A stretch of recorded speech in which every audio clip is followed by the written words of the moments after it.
Thanks so much. It's really a pleasure and honor for me to be here. I do feel like I'm coming back home when I come to Berkeley. It's a place that I have so much affection for. Spent almost a decade of my life here. I met my wife here and got married in this area. And I have some close friends that I cultivated while here. So it's always a real pleasure for me to be back here. I also really admire the International House project. I think it's a fantastic arrangement that benefits American students as well as international students. My wife, too, had actually lived in an international house while going to Columbia University. I'm doing a number of things with the International House in Washington, D.C., and so I think it's really very nice to speak here, in particular, this place.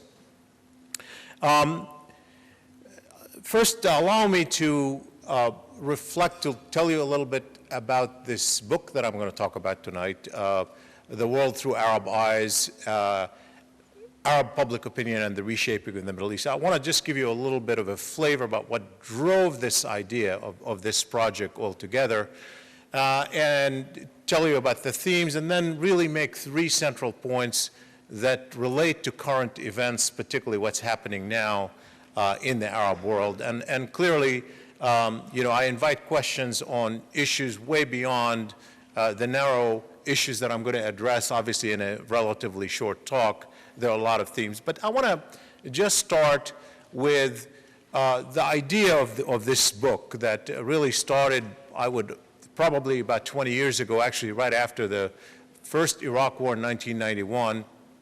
And it's interesting because for those of us who studied international relations, including particularly at Berkeley, where we had essentially a dominant, what we called the realist school of thought. And in fact, my mentor was a well-known realist, Professor Kenneth Waltz, who sadly passed just recently. In fact, a memorial will be held for him next month in New York. In essence, people who dismissed the relevance of public opinion, especially in places where you didn't have democracy, like the Middle East. And obviously, when you looked at the Arab world, it was made up of principally authoritarian regimes, whether they were monarchies or republican in name. And it was obvious that in some ways these rulers could disregard the public and they can go on doing what they want, as they had, and in some ways even shape public opinion because they monopolized information. But even then, when I was studying the region, just on the eve of the Iraqi invasion of Kuwait and writing about it and interviewing people and meeting with officials and going across and talking to journalists and public alike, one thing that struck me that I hadn't been able to reconcile, and that is that everyone assumed public opinion mattered, even those rulers who obviously could somehow disregard the public opinion. They were trying to figure out where the public is, either for their own legitimacy or for resources they have to commit to contain it or shape it or influence it or respond to it. And then when the Iraq War happened in 1991, there were two things that were fascinating. One was the reaction of some of the rulers. Start with then the King of Jordan, King Hussein, who was an American ally, a friend of the United States, arguably one of the closest friends of the United States, and more consequentially, he was far more dependent on the U.S. than almost any other Arab ruler. And he had a very close relationship behind the scenes with the Israelis. And yet, when the U.S. put pressure on him to join the coalition against Iraq in 1991, he said no. And there was no way you can understand why he said no without reference to his public opinion. He thought he would pay too heavy a price domestically, even though he's a king, if he had joined that Iraq war. But on the other hand, you had something else that was fascinating. You had the Saudi monarchy, which everyone assumed would never dare allow American forces on holy Muslim soil to fight another Arab state. And Saddam Hussein, by the way, bet on that. Actually, that was one reason he miscalculated. And yet they allowed American troops on their soil, and they survived. They disregarded the public opinion, or did they? Well, it's a fascinating story because obviously one interpretation of the rise of Al-Qaeda was connected to the presence of American forces in Saudi Arabia. But here's a second interesting indicator almost 20 years after that war. In 2011, I have these questions that I ask in my polling in the region. Whom among world leaders do you admire most outside your own country? In 2011, in the end of 2011, a year after the start of the Arab uprising, we were talking about democracy in the Arab Spring and people admiring those people who are democracy advocate. In Saudi Arabia, in my poll, the most frequently mentioned name as the most admired leader outside their own country was Saddam Hussein. And you have to think about that for a minute as to what drove that kind of selection. So I'm putting that in the background for you now to think about that even then, even in an environment where we thought public opinion didn't matter, public opinion did matter. And so I started writing about public opinion then. I wrote after the Iraq War, I wrote a lot about public opinion. But by the mid-90s, we had something really big happening in the Middle East. And that is the information revolution, particularly with the advent of satellite television and particularly with the advent of Al Jazeera. What that did was something consequential for the government's ability to monopolize information, because suddenly people could watch television on large scale from stations outside their own boundaries. They were no longer captive audiences to what their governments provided. And as that started, many of us, including me, I wasn't the only one to write about that then, concluded that this information revolution was bound to have a huge consequence for not only public opinion, but also for how people identify themselves, who they are, what their aspirations are, how they link up to the rest of the Arab world, their own identities. And certainly, they're going to have an empowering impact on the public in relationship to the rulers. And therefore, I then thought that we need to have some empirical understanding of that. We need to have not just speculative information. This is just starting. So we need to study it to figure out what data we can have to analyze it over time. So I designed a project of 10 years, at least 10 years, of public opinion polling in the Arab world to try to understand, A, how this information revolution is evolving, what people are getting, where they're getting the news, and number two, how it's affecting their identity, and number three, how it is shifting their opinions on all sorts of questions from foreign policy issues like the Arab-Israeli conflict to role of the superpowers, especially the United States, to their attitudes toward regional powers like Iran, their attitudes toward the Iraq War, their attitudes toward democracy, religion, women, all of the above. And so we designed this poll that intensified, particularly after 9/11 when there was so much attention on the Middle East, and we carried it through all the way to 2012. And so the book essentially is an analysis of Arab attitudes and how this decade influenced the rise of the Arab uprisings in 2010, 2011, and how opinion and identity are shifting since the beginning of the Arab uprising. So it's quite sweeping in the scope. And just to give you a flavor of the themes, there is a considerable amount of work on the issue of identity. There are 2 chapters on analyzing the information revolution, particularly the rise of Al Jazeera. A lot of focus on the Arab-Israeli conflict that I call the prism of pain, through which Arabs see the outside world. Attitudes toward the US for sure, attitudes toward other global powers, attitudes toward Iran, attitudes toward social and religious issues, attitude toward women. And then there's also analysis of the American public's evolving view of the Arab world.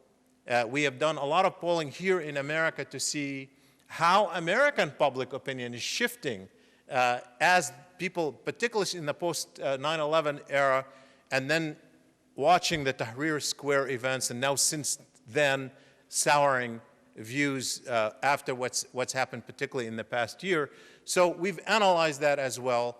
And on the Arab-Israeli issue, to analyze the attitudes of people toward the Arab-Israeli issue specifically, we thought that we needed to do also analysis of Israeli views of the issue. So we actually conducted also Arab public opinion polls in Israel itself and compared the views on that issue to show where they come together and where they're different. So obviously, it's a range of issues that are covered. I invite questions on any of them, or for that matter, on more recent issues such as what's happening in Syria, what's happening in Egypt, what's happening in Arab-Israeli negotiations, because those are issues I'm still involved in, and I still write about, and I've written a number of articles about them just in the past few weeks.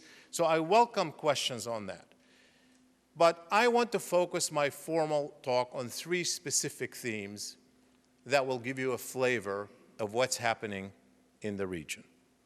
One theme is the one I already mentioned, which is the shifting notions of identity in the Arab world.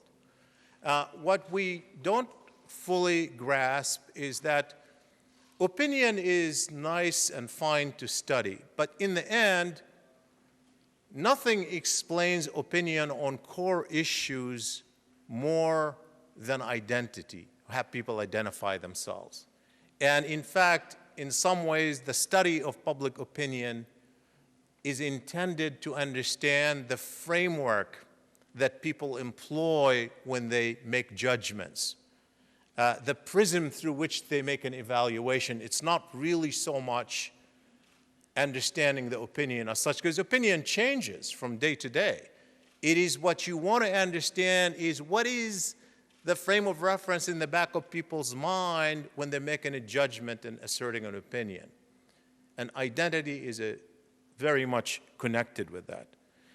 The second issue I want to talk about briefly is the role of foreign policy in the Arab uprisings and the unfolding events. A lot of people have come to believe that foreign policy isn't at all connected to what's happening in the Arab world, that the uprising that emerged in 2010, 2011 had nothing to do with foreign policy.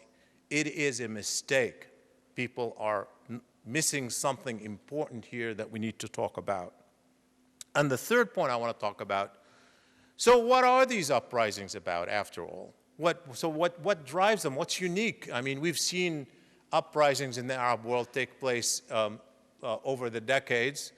And so I know people termed it the Arab Spring. I've actually never used the term. I'll explain why.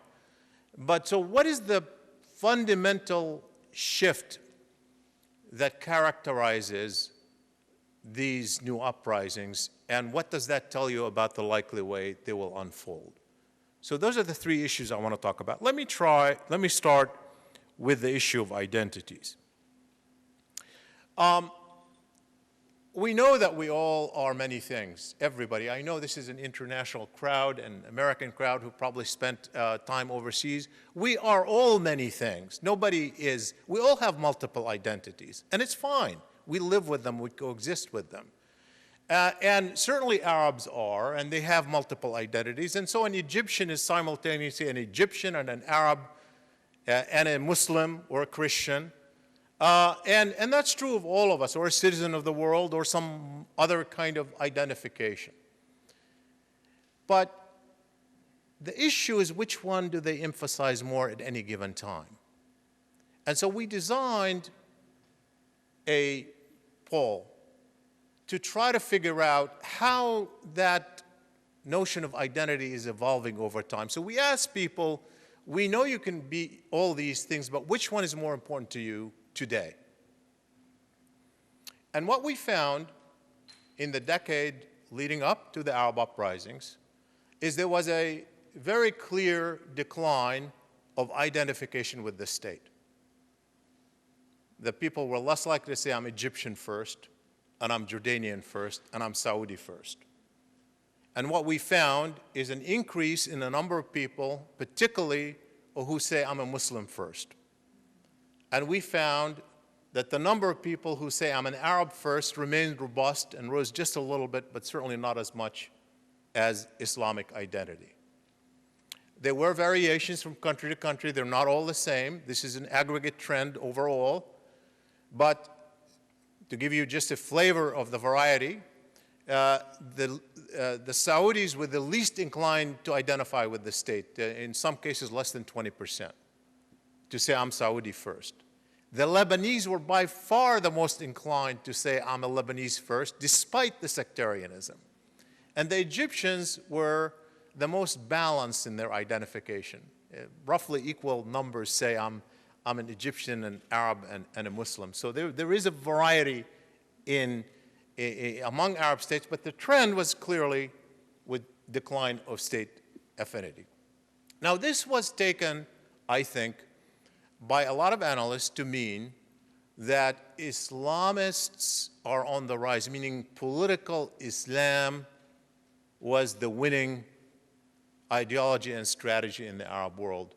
And this was certainly enhanced immediately after the Arab uprisings when we saw how well the Islamist groups did in Egypt, particularly the Muslim Brotherhood, but also the Salafis did unexpectedly well, certainly in Tunisia, and the pressure that was mounting in some particular places like Jordan was coming mostly from Muslim Brotherhood, and even in Syria you had a lot of the opposition emerge of the Muslim Brotherhood. And so people said Islamists are the winning coalition, the winning movement. That's where the people's hearts and minds are, based on this trend that we saw over the decade.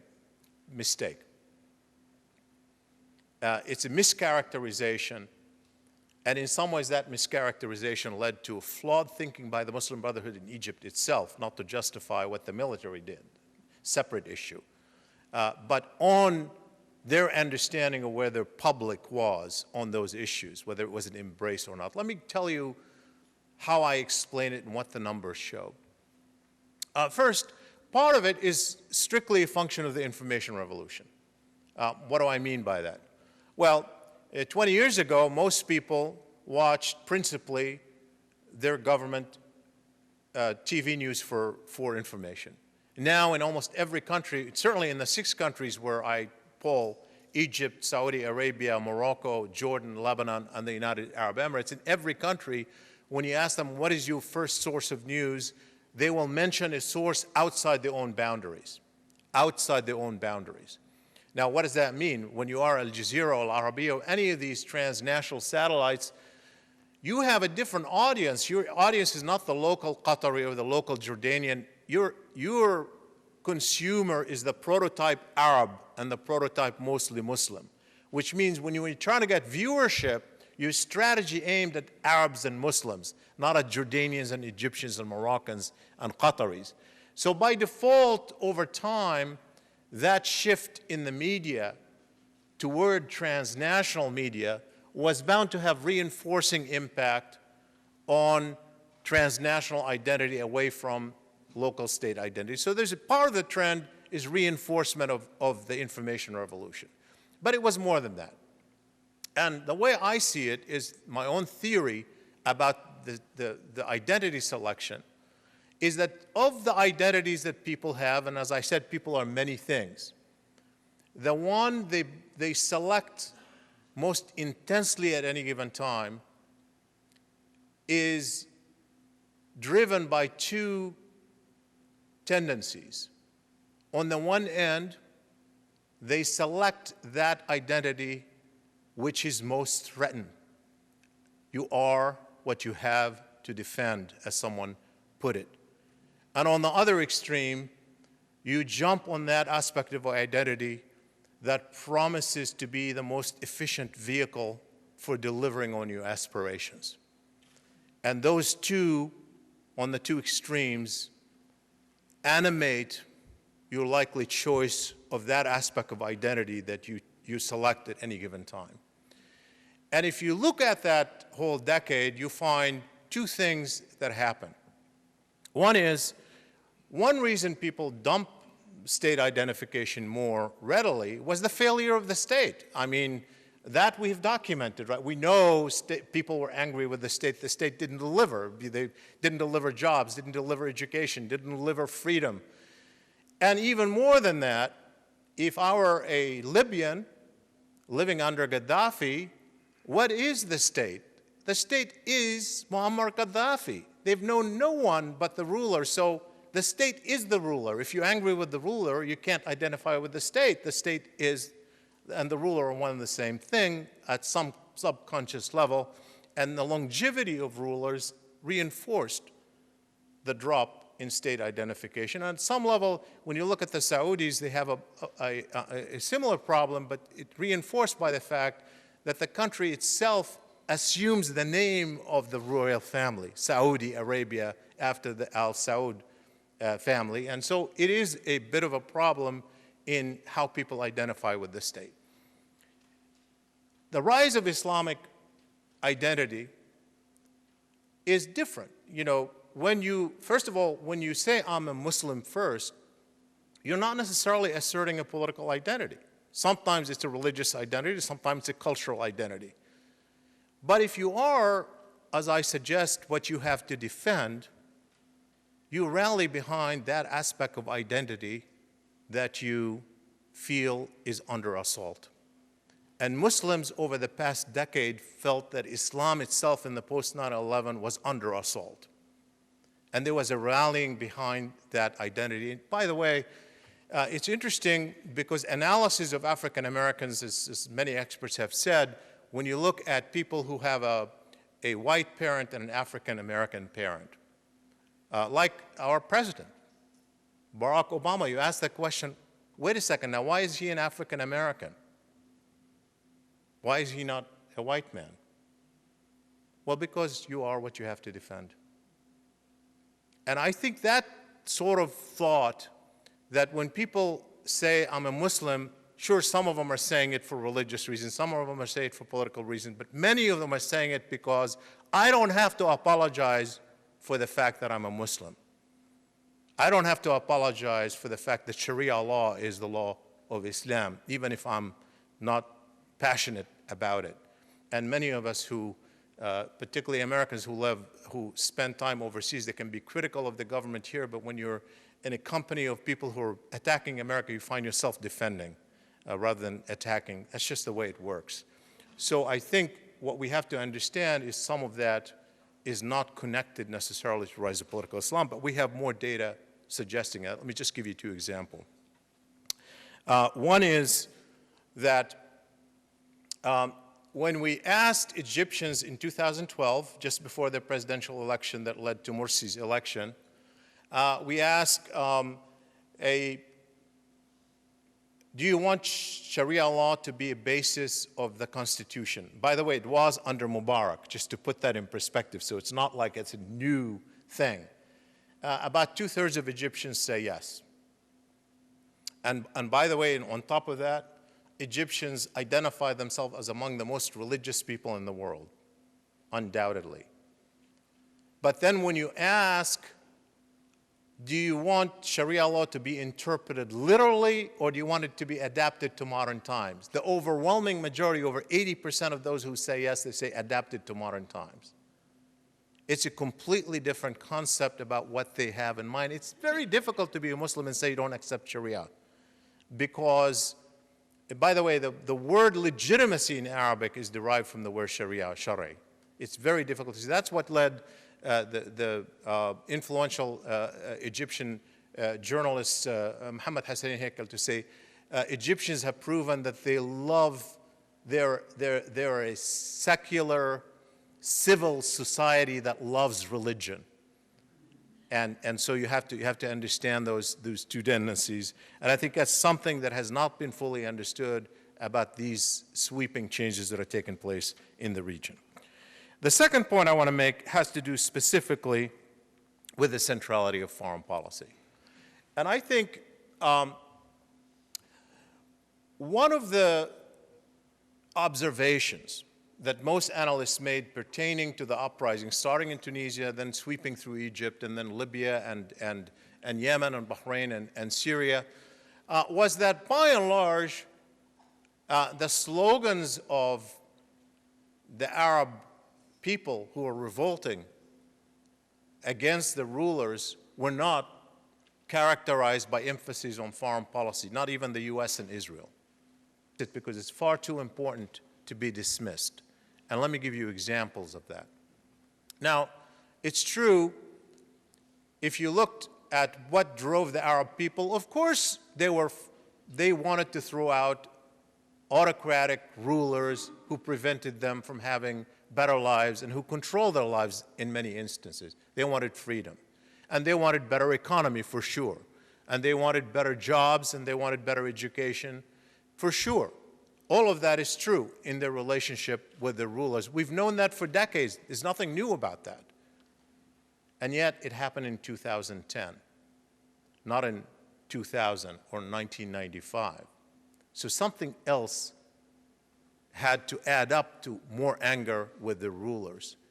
And I want to suggest to you that that slogan of the Arab uprisings, which dominated the chants in every public square in the Arab world, that this is principally about dignity, it is right, but that dignity that they meant was not just in their relationship with the rulers, that relationship of humiliation and absence of delivery of the goods on domestic issues, but the anger with the rulers for not representing them honorably in the outside world, for not raising their heads in the world. And that you cannot split that concept of dignity. You can't separate the domestic from the international.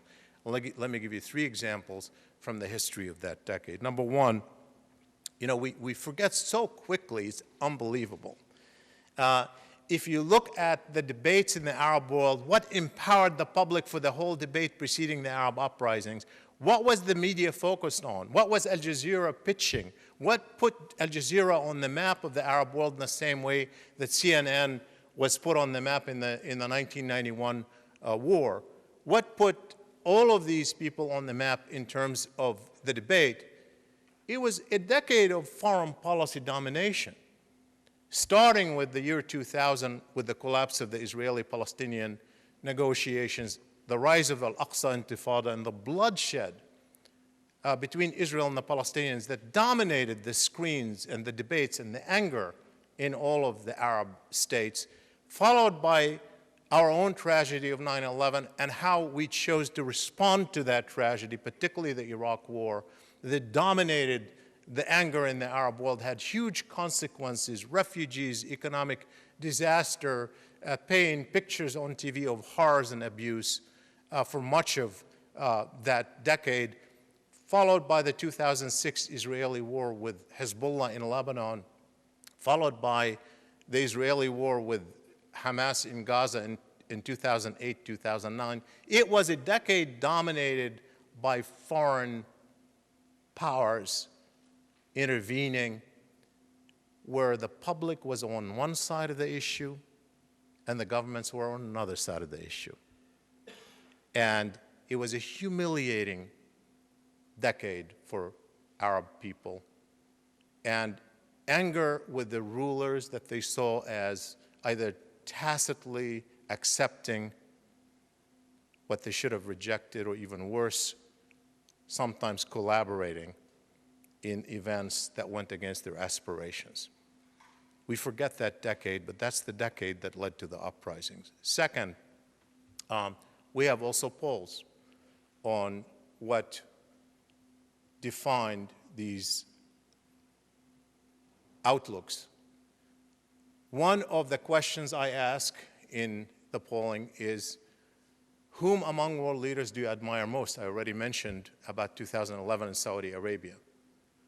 And my aim in that question is not to have a popularity contest. Who cares? It could be one person one year and another person the next year. That's not important. What I'm trying to get at is sort of when they name someone, what is driving them?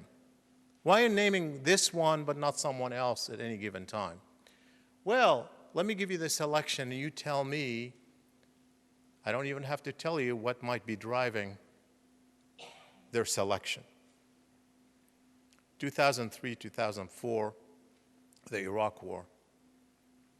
Remember, what is the debate about here that we are starting in terms of explaining this conflict between the United States and Arab countries, particularly Iraq? Clash of civilization dominates this discourse. Clash of values was part of our discourse.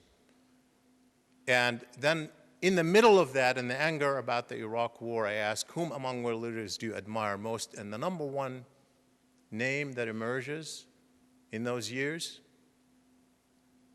Jacques Chirac of France. Now, think about this for a minute. Scratch your head.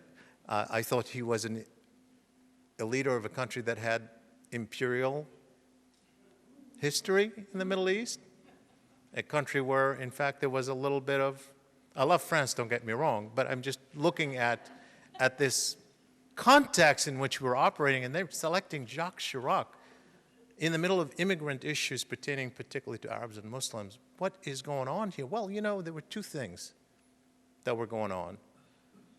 Jacques Chirac hosted Yasser Arafat when he was dying with dignity, and he was being isolated by the Israelis and by George W. Bush's acquiescence and support.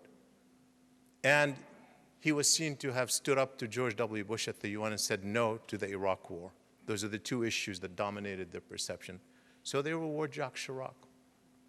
Well, 2 years later, 2006, 2007, now we have a new framework for assessing the Middle East. It's no longer the clash of civilization. I remind you, after the sectarianism of Iraq, everybody started talking about the Sunni-Shia divide. We have a completely new divide and explains everything in the Middle East. Well, okay, so I poll in Sunni Muslim countries, Egypt, Morocco, Jordan. I ask, whom among world leaders do you admire most? Hassan Nasrallah of Hezbollah, the Shia leader, who was not only Shia and an ally of Iran and supported by Iran, but was engaged internally in Lebanon in a contestation with a Sunni-led government in a very difficult internal fight. And so why are they selecting him? You tell me because he's a Democrat or because he's a Sunni or because he's a what? So why are they selecting him? Well, it's very simple. He fought an effective war with Israel in 2006 and was seen to have stood up to the United States. They selected him. 2009, whom do they select? Hugo Chavez of Venezuela. They're going from Jacques Chirac to Hassan Nasrallah to Hugo Chavez. And you say, so wait a second now, what does Hugo Chavez have to do with it? Well, you know, you have to look at it. The Gaza War, 2008, 2009, Hugo Chavez was the only leader in the world to cut off diplomatic relations with Israel. Even Egypt and Jordan that were angry never touched that relationship. So here he was rewarded for it. 2010, 2011, we have the Prime Minister of Turkey, Erdogan. And you might say, oh, maybe because he's a Muslim Democrat. Well, maybe he is, but you know what? He had been in office for many years, so why didn't they select him before? And they selected him only after the Gaza flotilla incident in which he went into confrontation with Israel and was seen to have stood up to the US. Foreign policy defined their heroes, and it also defined the villains. Because when you ask them, whom among world leaders do you dislike most, the number one answer was George W. Bush, and the second person was the Prime Minister of Israel. It's interesting that the President of the US actually trumped the Prime Minister of Israel in their view during that decade. But there is certainly an indication that foreign policy dominated their choices and their aspirations. And I then mentioned Saddam Hussein in Saudi Arabia in 2000. Again, think about, they're obviously not selecting him because he's a Democrat, because he was a Democrat.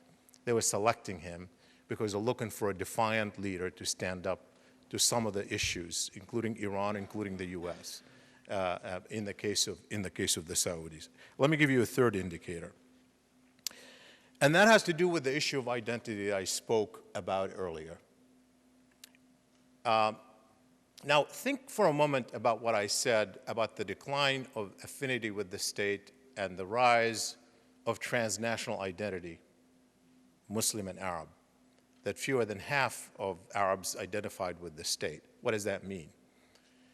Well, of course, when people say I'm an Arab and I'm a Muslim, they mean many things by it. It's context dependent, so I'm not interpreting politically. But it doesn't matter whether they mean it's a cultural affinity or religious affinity or political affinity.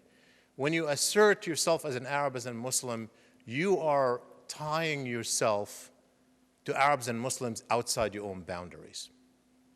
You are tying yourself to Arabs and Muslims outside your own boundaries. It puts foreign policy center stage.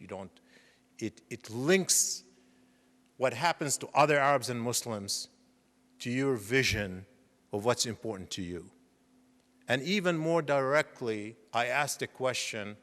I said, do you believe that your government, your own government of your own country, should serve the interests of its citizens or the interests of Arabs and Muslims broadly? I had half or more say Arabs and Muslims broadly. Even for the role of a government, it puts foreign policy center stage. It makes it important in their daily lives. It makes it central to their identity.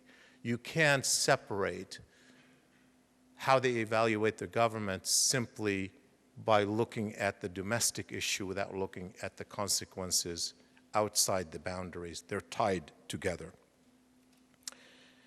Let me end with some reflections on what the Arab uprisings mean and an interpretation of, so I asked this question, so what is unique about this set of Arab uprisings? Are they episodic? Is this just another round of uprisings, the likes of which we have witnessed in the past, and then they go and we go back into the same thing over and over again? And in Egypt, obviously people say, well, this is just another one. Look, they tried it, you got the Brotherhood come in, and now you've got a backlash, and now you have a cycle of going backward. I don't think so.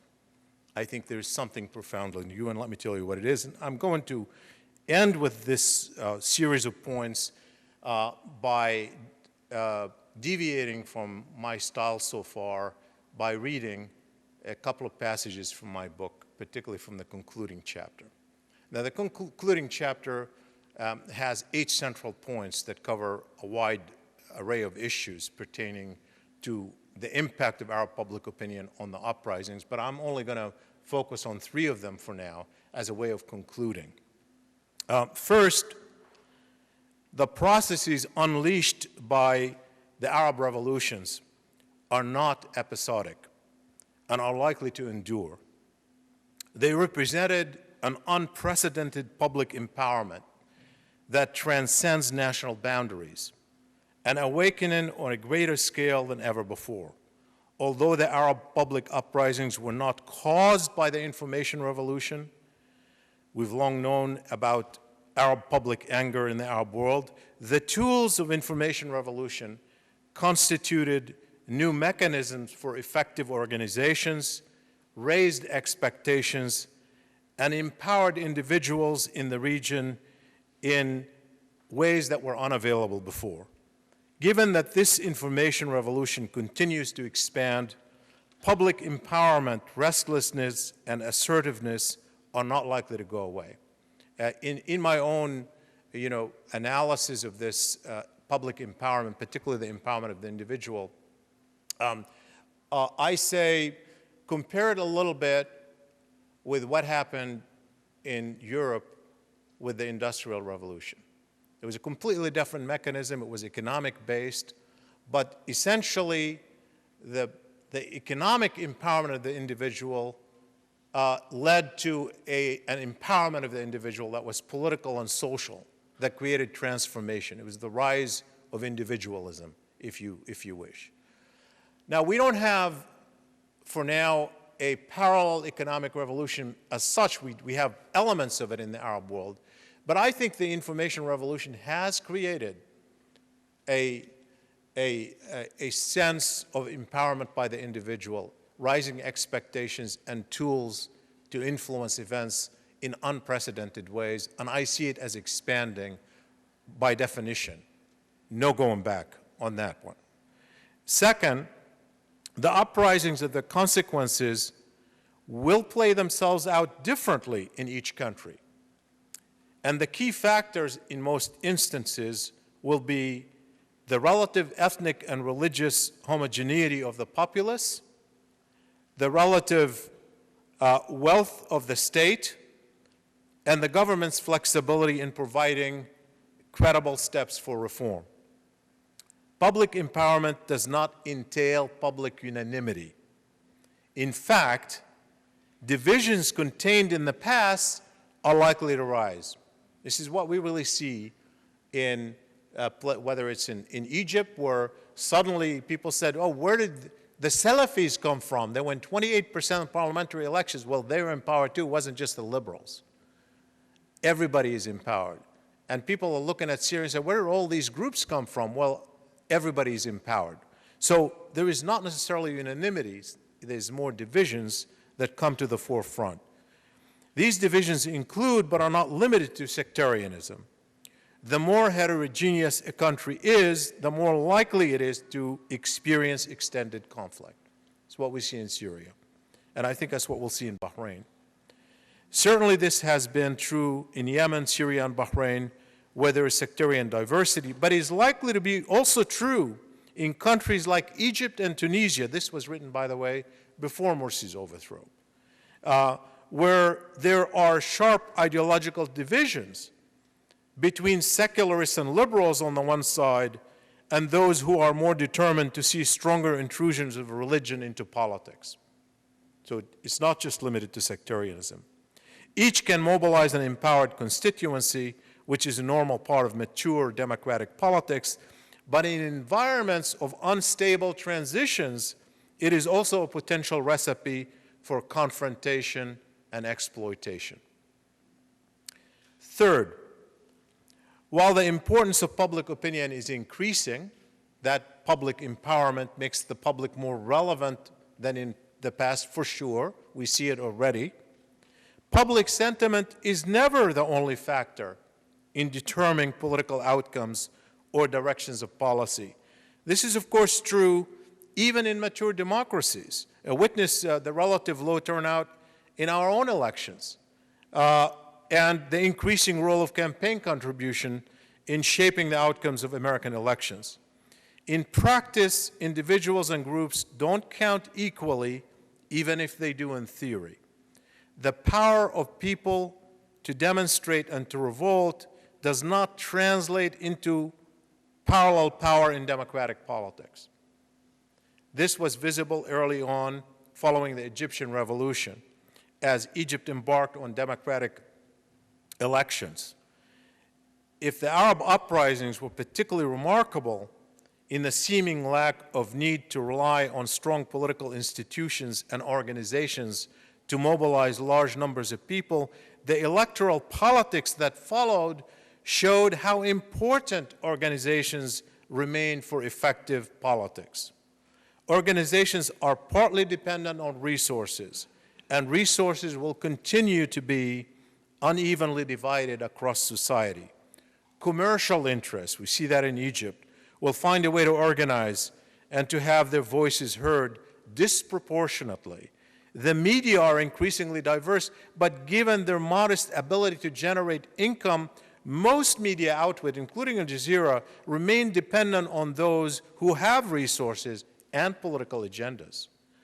The fight for narrative is in part influenced by media and resources. Witness how quickly opponents of the Muslim Brotherhood in Egypt, particularly those from among the elites behind the Mubarak regime, were able to turn the table and accuse the Muslim Brotherhood of being an American ally.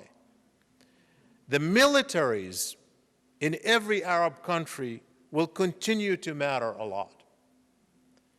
In Tunisia, one reason for the rapid fall of the Ben Ali regime was that the military, in essence, decided not to risk a confrontation with the public. To a lesser extent, the same could be said about Egypt in the 2010-2011 events, and now obviously they've decided differently. So they were critical then, they're critical now. In Syria, the military became the instrument of the regime against the opposition, even if the price was some defections. But even in cases where the military appeared to be increasingly subordinated to elected governments, these institutions remain well organized and sometimes have vast economic interests that they will need to protect, and rulers will continue to need their backing in unstable transitions. So the fact that you have public empowerment means you have a new important element in politics, but it doesn't determine politics. And you have to weigh it against each one of these remaining sources of power in every society. Let me end with just a quick note. It is important to keep a sense of modesty about predicting the shape of things to come as the Arab uprising continue to unfold. There are too many moving parts within each country and across countries. The paths taken have their own impact on aspirations and on motivations. There's much learning that occurs, not only by publics, but also by rulers, by businesses, by organizations, by foreign powers. Everybody learns, so hard to predict. The distribution of resources, especially economic and military resources, will continue to be a central factor in shaping events within each Arab state and across the region, and that too can shift as events slide this way and that. But with all the unpredictability of the Arab uprisings, one can be confident about the forces at play, particularly about the rising Arab public empowerment and its importance as a factor in local, regional, and international politics. Even as many Tunisians, Egyptians, Yemenis, Syrians, and other Arabs strive for a better life and more freedom for themselves at home, their aspirations remain connected to the aspirations of other Arabs and other Muslims, and to a vision of their collective place in the world. Above all, they want to hold their heads high. Thank you very much.